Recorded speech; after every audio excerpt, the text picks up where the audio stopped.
Doctor मान Singh, Shri Radhe Shyam are Murarka, राजकीय महाविद्यालय झुंझुनू। आज का विषय है बीए पार्ट प्रथम वर्ष के लिए राजस्थान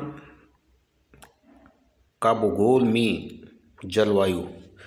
सबसे पहले हमें जलवायु का अध्ययन करने के लिए यह पता लगाना आवश्यक होता है कि मौसम एवं जलवायु में क्या अंतर होता है। मौसम किसी स्थान का किसी निश्चित समय के लिए वायुमंडलीय दशाओं को हम मौसम के रूप में जानते हैं। वायुमंडलीय दशाओं में हम सामान्यतः तापमान, वायुदाब, हवाएं, आर्द्रता, वर्षा आदि को शामिल करते हैं। जब हम किसी स्थान पर इन वायुमंडलीय दशाओं को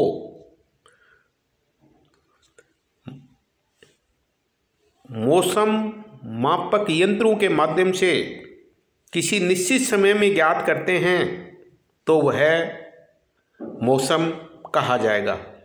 लेकिन जब हम इन वायुमंडलीय दशाओं को सर्वप्रथम औसत दैनिक दशा के रूप में ज्ञात करेंगे, उसके बाद में औसत मौसम के आधार पर हम मासिक वायुमंडलीय दशाओं को ज्ञात करेंगे तथा मासिक वायुमंडलीय दशाओं के आधार पर जब हम 12 महीनों के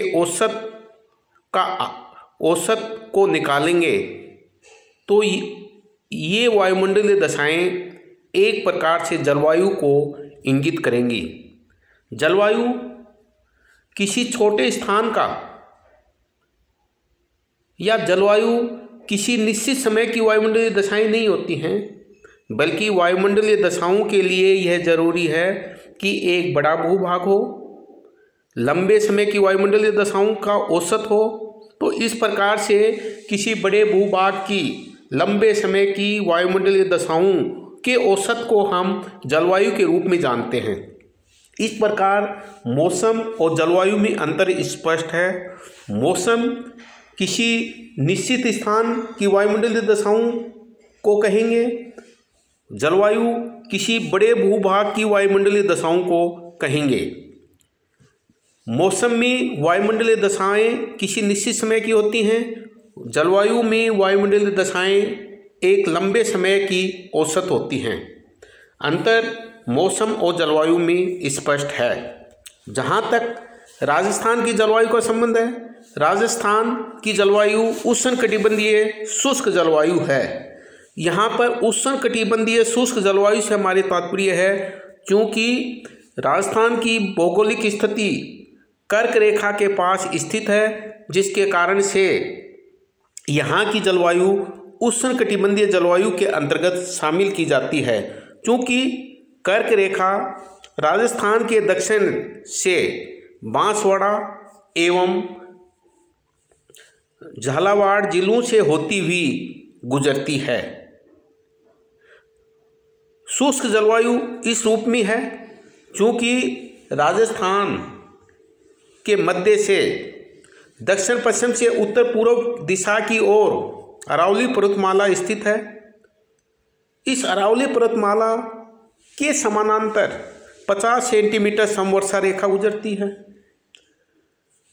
इस अरावली पर्वतमाला से जैसे जैसे हम पश्चिम की तरफ जाएंगे वैसे वैसे वर्षा का औसत कम होता जाएगा।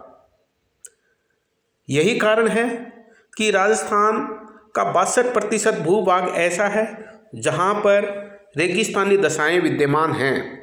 रेगिस्तानी दशाएं होने के कारण से यहाँ पर वायुमंडल में नमी की मात्रा कम पाई जाती है। वायुमंडल में नमी की मात्रा कम पाए जाने के पीछे जो प्रमुख कारण है, यहाँ पर वर्षा का कम होना। वर्षा इन क्षेत्रों में कम क्यों होती है? उसके लिए कई कारक उत्तरदायी हैं।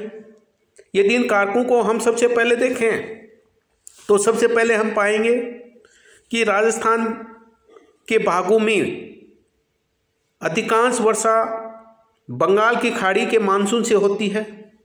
यह बंगाल की खाड़ी का मानसून जैसे जैसे पश्चिम की तरफ जाता है वैसे वैसे वर्षा करने के कारण से इनमें वर्षा करने की मात्रा कम होती जाती है और वर्षा कम होने के कारण से यहाँ पर वायु में नमी कम होती है। दूसरा, यदि हम अरब सागरीय मानसून को देखें तो अरब सागरीय मानसून के द्वारा राजस्थान में केवल माउंट आबू क्षेत्र में अरब सागर की उत्तरी शाखा से वर्षा होती है। इसको छोड़ करके अरब सागर की उत्तरी शाखा से कहीं भी वर्षा नहीं हो पाती है और अरब सागर की उत्तरी शाखा सीधे शिवालिक हिमालय पर्वतीय प्रदेशों से जाकर के टकराती है।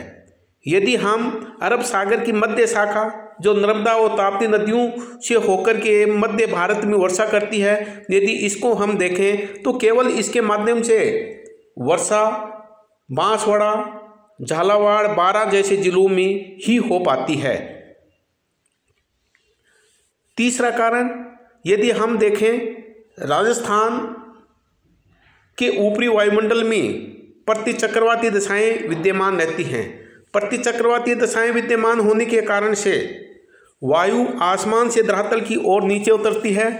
जब वायु धरातल आसमान से धरातल की ओर नीचे उतरती है तो वायु शुष्क हो जाती है। वायु में जब नमी की मात्रा कम होती है तो उसमें वर्षा करने की सामर्थ्य नहीं होती है। वर्षा करने के लिए जरूरी है कि वायु धरातल से आसमान की ओर ऊपर उठे। जैसे ही धरातल से आसमान की ओर ऊपर उठेगी तो वायु ठंडी होगी तो संघनन की क्रिया होगी और जिसके कारण से वर्षा होने की संभावना बनी रहती है। लेकिन इसके विपरीत प्रतिचक्रवाती दशाएं होने के कारण से यहाँ पर हवाएं या वायु आसमान से नीचे की ओर उतरती है। राजस्थान के 62% से अधिक भूभाग पर बालू रेत का आवरण है, जिसके कारण से यहाँ पर शुष्क वायुमंडल पाया जाता है और इस शुष्क वायुमंडल में वर्षा नहीं हो पाती है। ये कुछ ऐसे कारण हैं जो ये इंगित करते हैं कि राजस्थान में कम वर्षा होती है। सर्वप्रथम हम राजस्थान की जलवायु को प्रभावित करने वाले कारक कौन कौन से हैं, तो उसमें यदि हम कारकों को हम देखें तो सबसे पहले हम ये देखेंगे कि राजस्थान के दक्षिण से होकर के कर्क रेखा गुजरती है और कर्क रेखा गुजरने से हमारा तात्पर्य यह है कि राजस्थान का अधिकांश भाग उष्णकटिबंधीय क्षेत्र में आता है। उष्णकटिबंधीय क्षेत्र में आने के कारण से यहाँ पर टेम्परेचर सामान्य रूप से ज़्यादा रहता है और टेम्परेचर ज़्यादा रहने के कारण से यहाँ पर शुष्क जलवायु पाई जाती है। दूसरा, राजस्थान के मध्य से अरावली पर्वतमाला का गुजरना। अरावली के समानांतर 50 सेंटीमीटर समवर्षा रेखा पाई जाती है। अरावली पर्वतमाला के कारण से ही माउंट आबू क्षेत्र में वर्षा अधिक मात्रा में होती है। इसके साथ साथ यह अरावली पर्वतमाला जो रेगिस्तान से पश्चिम से पूर्व दिशा की तरफ लू चलती हैं उसको भी रोकने में हेल्प करती है। यही नहीं, इस अरावली पर्वतमाला के कारण से अरावली पर्वतीय क्षेत्रों में वनस्पति भी पाई जाती है जो कि यहाँ पर वर्षा करने में सहायता प्रदान करती है। तीसरा, राजस्थान के पश्चिम में अधिकांश भाग के ऊपर बालू मिट्टी का आवरण का होना। बालू मिट्टी चूंकि तापमान को अधिक मात्रा में अवशोषित करती है और अधिक मात्रा में तापमान को अवशोषित करने के कारण से यहाँ पर टेम्परेचर ज़्यादा पाया जाता है। पांचवा, वनस्पति का अभाव। राजस्थान के रेगिस्तानी भागों में वायु में नमी की मात्रा कम होने के कारण से, वर्षा की मात्रा कम होने के कारण से, गर्मी के समय टेम्परेचर ज़्यादा होने के कारण से ये भौगोलिक परिस्थितियाँ इस क्षेत्र में वनस्पति को कम विकसित कर पाती हैं, जिसके कारण से यहाँ पर सामान्य रूप से रेगिस्तानी जलवायु की दशाएं विद्यमान पाई जाती हैं।